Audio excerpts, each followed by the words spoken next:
Hello everyone, welcome back to my channel. आज के video में हम बात करने वाले हैं हमारी आरपीएससी के अंदर जो हमारी 3 वैकेंसीज निकली हुई हैं। एक तो हमारी प्रोग्रामर की, उसके फॉर्म्स ऑलरेडी भरे जा चुके हैं, उसकी लास्ट डेट भी जा चुकी है अब तक। ठीक है, कुछ पोस्टें भी उसमें बढ़ाई थी तब फॉर्म्स रीओपन किए गए थे, तो उसमें आई होप आप लोगों ने फिल कर दिया होगा। जिन्होंने वो फॉर्म नहीं फिल कर पाए किसी कारणवश, उनके लिए 2 अपॉर्चुनिटीज और आई हैं, जिसमें एक है हमारी वाइस प्रिंसिपल आईटीआई की और एक एसीपी की, असिस्टेंट कम प्रोग्रामर की। इन दोनों की लास्ट डेट अभी बाकी है, अब उसके बारे में हम डिस्कस करेंगे। आज का जो मेन मोटो है मेरा इस वीडियो को बनाने का, वो है सिलेबस डिस्कशन। ठीक है, कि देखो 3 अपनी मेजर वैकेंसीज निकली हुई हैं, एक प्रोग्रामर की, एक एसीपी की और एक वाइस प्रिंसिपल आईटीआई की। अगर आप बात करें प्रोग्रामर और एसीपी, उनके सिलेबस में बहुत माइनर डिफरेंस है, और जो वाइस प्रिंसिपल है उसमें काफ़ी डिफरेंस है सिलेबस के अंदर। तो आज हम देखेंगे कि हम कैसे इनकी तैयारी करें। अगर इनके फॉर्म्स आपने भरे हैं तो आप सपोज आपने फॉर्म यही सोच के भरा है कि हमको ये पोस्ट हम इसको अक्वायर कर पाए। ठीक है, तो आज वाले वीडियो में बस हम यही देखने वाले हैं थोड़ा सा कि जो सिलेबस है उसको हम कैसे अप्रोच करें। ठीक है, सिलेबस के लिए प्रिपरेशन कैसे करें ताकि हम एग्जाम क्रैक कर पाए। तो स्टार्ट करते हैं आज का वीडियो स्टार्ट करने से पहले जो लोग भी चैनल पे नए हैं, प्लीज़ चैनल को सब्सक्राइब कीजिए। आपको पता है हमारा जो यूट्यूब चैनल है उस पे हम लोग कंटेंट प्रोवाइड कराते हैं, जो कंटेंट आपका एग्जाम पे फोकस्ड होता है कि एग्जाम में किस तरीके से क्वेश्चंस पूछे जा सकते हैं। उस तरीके से हम आपको उतना कंटेंट आपको प्रोवाइड कराते हैं। उसके साथ साथ उनकी एमसीक्यू प्रैक्टिस के भी वीडियोस मैं लाती रहती हूँ, ताकि क्या है, जो भी कॉन्सेप्ट आप पढ़ रहे हो उस कॉन्सेप्ट को आप फुल प्रूफ प्रिपेयर कर सको with the testing of your knowledge with these MCQs. Okay, तो स्टार्ट करते हैं हमारे सिलेबस डिस्कशन से। सबसे पहले हम देखते हैं जो हमारा आरपीएससी प्रोग्रामर का सिलेबस है। आरपीएससी प्रोग्रामर का सिलेबस में हमें पता है कि हमारे क्या आने वाले हैं, दो पेपर्स होने वाले हैं, एक पेपर 1 और एक पेपर 2। ठीक है, जो पेपर 1 है उसमें मेजर पार्ट आपका क्या है, डेटाबेस मैनेजमेंट सिस्टम है और computer network, data communication and computer network है। इसके अलावा इसके अंदर एक स्मॉल पोर्शन किसका दे रखा है, आपका reasoning test, numerical analysis and general knowledge का। अब अगर आप लोग मेरे चैनल को फॉलो करें तो आपको पता होगा हमने डेटाबेस मैनेजमेंट सिस्टम जो है उसका सिलेबस कंप्लीट कर लिया है, और data communication and computer network का भी सिलेबस कंप्लीट कर लिया है। प्लस साथ के साथ इसकी एमसीक्यू प्लेलिस्ट भी हमने चला दी है, जिसके अंदर बहुत सारे एमसीक्यूज हमने टॉपिक वाइज सॉल्व किए हैं। तो ये हमारा टॉपिक कंप्लीट है। ठीक है ना, अब क्योंकि देखिए 27 अक्टूबर को इसका एग्जाम होने वाला है, तो मोटा मोटी हमारे पास 3 महीने से भी कम का टाइम रह गया है, जिसके अंदर हमें, जिन्होंने प्रिपरेशन नहीं चालू की है उनको प्लीज अब थोड़ा सा सीरियस नोट पे आके प्रिपरेशन चालू कर देना चाहिए, और जो ऑलरेडी चल रहे हैं प्रिपरेशन कर रहे हैं उनको अब थोड़ा सा कॉन्सेप्ट अगर आपको आ गए समझ में, तो अब थोड़ा सा आप एमसीक्यूज की तरफ डाइवर्ट होके एमसीक्यूज पे फोकस करिए, जितना ज्यादा हो सके एमसीक्यूज की प्रैक्टिस कीजिए। बात करते हैं पेपर 2 की, जिसमें हमारा है system analysis and design and Java. ये जावा वाला जो हमारा सिलेबस है ये अभी हमारा रनिंग में है। ठीक है, अभी जावा हम पढ़ रहे हैं इसके अंदर।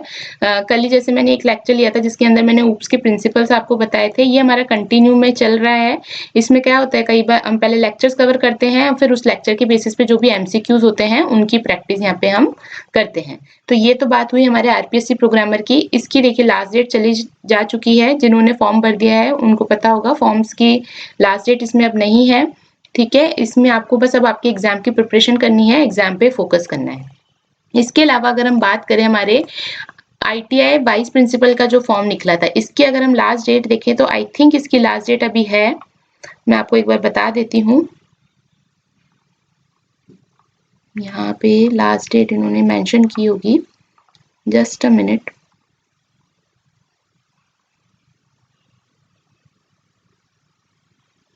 ठीक है, ये आयु सीमा है।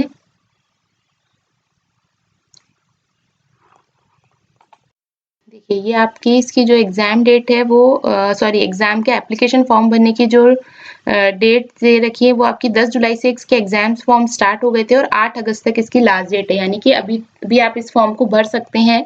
इसका एलिजिबिलिटी क्राइटेरिया आप देख लीजिएगा, इसमें कुछ एक्सपीरियंस भी चाहिए, वो सब आप देख के अगर आप इन सबको फॉलो करते हैं तो आप प्लीज उस फॉर्म को भरिए, अभी इसकी लास्ट डेट बाकी है। ठीक है, एक और जो फॉर्म निकला है वो है हमारा एसीपी का। हमारे जो आईटीआई वाइस प्रिंसिपल है इसके अंदर नंबर ऑफ पोस्ट कितनी है, 36 है, और जो एसीपी है उसके अंदर हमारी पोस्ट है 45। एक चीज मैं और रिक्वेस्ट करूंगी कि अगर आप लोगों को दिक्कत हो रही है कि कोई जो भी इसकी जो एलिजिबिलिटी क्राइटेरिया है वो आप फुलफिल कर पा रहे हैं नहीं कर पा रहे, तो देखिए अभी थोड़ा टाइम है, आप आरपीएससी के हेल्प डेस्क पे जाइए, वहां से उनसे क्वेरी करिए ताकि वो आप आपके जो भी डाउट्स हैं उनको रिजॉल्व कर पाए। ठीक है, अब यहाँ पे अगर हम देखें जो इसकी लास्ट डेट है, ये अगर हम इसकी चयन प्रक्रिया में जाके देखें, यहाँ इसकी लास्ट डेट है क्या है, देखिए ये 16 जुलाई से स्टार्ट हुए थे ये फॉर्म, और इसकी लास्ट डेट भी क्या है 14 अगस्त, यानी अभी भी आपके पास मौका है, आप आईटीआई, बीपी और एसीपी का फॉर्म भर सकते हैं। ठीक है ना, और जिन्होंने प्रोग्रामर का फॉर्म भर दिया है उन्हें पता है इसका एग्जाम कब होने वाला है, हमारा 27 अक्टूबर को इसका एग्जाम शेड्यूल करा गया है अभी तक। ठीक है, तो ये इसमें हमें काफी कम टाइम रह गया है प्रोग्रामर में, और देखिए पोस्टें कम हैं बट इतनी भी कम नहीं है कि आपका प्रोबेबिलिटी ना हो प्रोग्राम एग्जाम में सेलेक्ट होने की। तो प्लीज आप कोशिश कीजिए, प्रिपरेशन कीजिए, अच्छे से मन लगा के पढ़ाई कीजिए। आई प्रे कि आप लोगों का इसमें एग्जाम में सिलेक्शन हो जाए। अब हम बात करते हैं वाइस प्रिंसिपल का जो सिलेबस है और एसीपी का जो सिलेबस है। सबसे पहले हम एसीपी के सिलेबस को देख लेते हैं।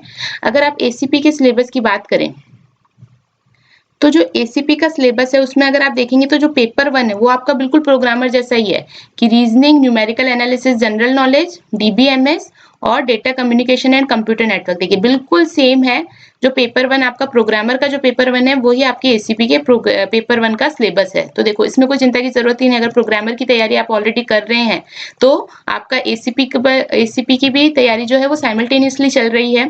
इसके अंदर डिफरेंस जो है वो है आपका पेपर 2 में। पेपर 2 में क्या डिफरेंस है, एक तो आपका सिस्टम एनालिसिस एंड डिजाइन, चलो ये तो आपका प्रोग्रामर के भी अंदर है, लेकिन इसके अंदर इन्होंने एक और सब्जेक्ट क्या ऐड किया है, इन्होंने ऐड किया है सॉफ्टवेयर प्रोजेक्ट मैनेजमेंट, यानी कि जो प्रोग्रामिंग वाला है वो पार्ट हटा के कौन सा सब्जेक्ट ऐड कर दिया है यहाँ पे, एसपीएम। तो एसीपी की तैयारी के लिए आपको एक नया जो सब्जेक्ट पढ़ना है वो पढ़ना है इसके अंदर एसपीएम। तो आई होप यहाँ तक तो देखिए प्रोग्रामर की जो लोग तैयारी करें उनको कोई दिक्कत नहीं आने वाली। सिस्टम एनालिसिस एंड डिजाइन में हमारे यहाँ तक के कोर्सेज भी सारे अवेलेबल हैं, प्लेलिस्ट हमारी सारी डेडिकेटेड प्लेलिस्ट बनी हुई है हर सब्जेक्ट को लेके। अब बस बात रहती है एसपीएम की। तो यहाँ पे व्हाट वी आर प्लानिंग कि अगर जब अभी हमारा पहले मेन फोकस तो क्या है, हमारा प्रोग्रामर का एग्जाम का मेन फोकस है। ठीक है, अभी क्योंकि इनकी डेट्स अभी लेट है, ठीक है ना, तो हम क्या कर सकते हैं, पहले हम हमारे प्रोग्रामर वाले एग्जाम पे फोकस करते हैं, और जिन्होंने प्रोग्रामर का नहीं भरा है वो लोग प्लीज अपने इन सब्जेक्ट्स की तैयारी करना स्टार्ट कर दें, क्योंकि थोड़ा टाइम टेकन है, थोड़ा टाइम लगता है कॉन्सेप्ट्स को समझने में, थोड़ा वास्ट भी है चीजें। और उसके बाद हम किस पे फोकस कर सकते हैं, हमारे एसपीएम वाले सब्जेक्ट पे। ये तो हुई हमारी बात एसीपी की। प्लीज इसका फॉर्म भरिए, 14 अगस्त इसकी लास्ट डेट है, अभी बाकी है। अगर अब हम बात करें वाइस प्रिंसिपल का जो सिलेबस है, तो अगर हम जाते हैं उसके अंदर हम हमारे आईटी और सीएस का सिलेबस देखते हैं। देखिए आईटी में क्या आ जाएंगे, एक तरीके से बेसिकली आप देखा जाए तो जो वाइस प्रिंसिपल आईटीआई का जो सिलेबस है ना, जो भी कोर सब्जेक्ट्स होते हैं हमारे कंप्यूटर साइंस के या इंफॉर्मेशन टेक्नोलॉजी के, वो सब्जेक्ट्स इन्होंने इसके अंदर इंक्लूड किए हैं। तो आईटी के अगर आप देखें तो क्या हो गया, आर्किटेक्चर वाला, ठीक है, एक तो आपका आ गया architecture, computer organisation and architecture, discrete mathematics, programming and data structure. इसके अंदर आपका सी की प्रोग्रामिंग और पूरा डेटा स्ट्रक्चर आ जाएगा, फिर ऑपरेटिंग सिस्टम आ जाएगा। तो आप देखा जाए तो एक तरीके से गेट का ही अगर आप सिलेबस देखें तो वैसा सा ही सिलेबस है, यानी जितने भी कोर सब्जेक्ट्स होते हैं हमारे कंप्यूटर साइंस के अंदर या जो भी इंफॉर्मेशन टेक्नोलॉजी में, वो सब्जेक्ट्स इन्होंने मेंशन किए। Computer network, database management system, information security, software engineering, data warehousing and mining, web designing and development and emerging technology. अब इमर्जिंग टेक्नोलॉजीज में इन्होंने सब कुछ ही मेंशन कर दिया है। इसी तरीके से अगर आप कंप्यूटर साइंस का देखें, कंप्यूटर साइंस में क्या है, डिजिटल लॉजिक, फिर वापस वही आर्किटेक्चर, ये आईटी की जैसे आ गया, प्रोग्रामिंग भी आईटी वाला आ जाएगा, डेटा स्ट्रक्चर एंड एल्गोरिथम ये कॉमन है आईटी और सीएस में, operating system, database, software engineering, ठीक है, कंप्यूटर नेटवर्क्स एंड इसके अंदर भी इन्होंने जो करंट टेक्नोलॉजीज हैं वो दे दी है। तो अगर आप यहाँ पे देखें तो डेटाबेस वाला जो सिलेबस है वो हमारा जो प्लेलिस्ट है वो कंप्लीट है, हमारी सॉफ्टवेयर इंजीनियरिंग वाली प्लेलिस्ट कंप्लीट है, ठीक है, कंप्यूटर नेटवर्क वाली प्लेलिस्ट हमारी कंप्लीट है, ठीक है। उसके बाद अगर आप प्रोग्रामिंग में जाएं तो प्रोग्रामिंग में हमने जावा पढ़ लिया है, सी और सी प्लस प्लस। देखिए अगर आपको जावा समझ में आ गई तो अगर आप सी प्लस प्लस देखेंगे तो उसमें बहुत ज्यादा अंतर नहीं है, आपको बहुत इजीली समझ में आ जाएगा। जावा एडवांस वर्जन है सी और सी प्लस प्लस का देखा जाए तो प्रोग्रामिंग में। तो हम अभी जावा की तो ऑलरेडी प्रैक्टिस कर रही हैं, अगर एक बार जावा समझ में आ गई तो सी और सी प्लस प्लस समझना ज्यादा मुश्किल नहीं है। तो काफी चीजें तो देखिए अभी इसके अंदर भी कवर्ड है, लेकिन कई टॉपिक्स हैं जो हमें ऑलरेडी अभी भी हमें पढ़ने हैं, ठीक है। तो प्लीज मेरा बस यही रिक्वेस्ट है यहाँ पे आपका कि आप चैनल पे जाइए, जो प्लेलिस्ट ऑलरेडी अवेलेबल हैं उन प्लेलिस्ट पे गो थ्रू करिए, ठीक है। बहुत हेल्पफुल कंटेंट होने वाला है आपकी एग्जाम्स के पर्सपेक्टिव से। जैसे ही सपोज आपने DBMS कंप्लीट कर लिया तो उसके MCQs को आप फिर क्या करें, प्रैक्टिस करें। इसी तरीके से अगर कंप्यूटर नेटवर्क कर लिया तो कंप्यूटर नेटवर्क के MCQs को आप प्रैक्टिस करें। हर सब्जेक्ट की प्लेलिस्ट जो है लेक्चर्स की अलग है और MCQs की अलग है। ये इसलिए अलग अलग सेपरेट प्लेलिस्ट बनाई है ताकि कंफ्यूजन ना हो, और टॉपिक वाइज भी इसलिए बनाया है कि अगर आपका कोई टॉपिक कवर हो जाता है और आप देखना चाहते हैं कि आपको कितना नॉलेज उसमें गेन हुआ है, तो आप उस टॉपिक के जाके MCQs प्रैक्टिस कर सकते हैं यहाँ पे। तो देखिए 3 अच्छी वैकेंसीज आ रखी हैं अभी, ठीक है। इनमें आप अच्छे से तैयारी करें तो पॉसिबिलिटी है कि आपको एक अच्छी जॉब मिल सकती है, ठीक है। बस काम क्या करना है आपको, आपकी तैयारी को कंसिस्टेंट रखना है, कंटिन्यू रखना है, ताकि आप एक अच्छी प्रिपरेशन कर पाएं और एक अच्छी जॉब एक्वायर कर पाएं। So that's it for this video. Thank you.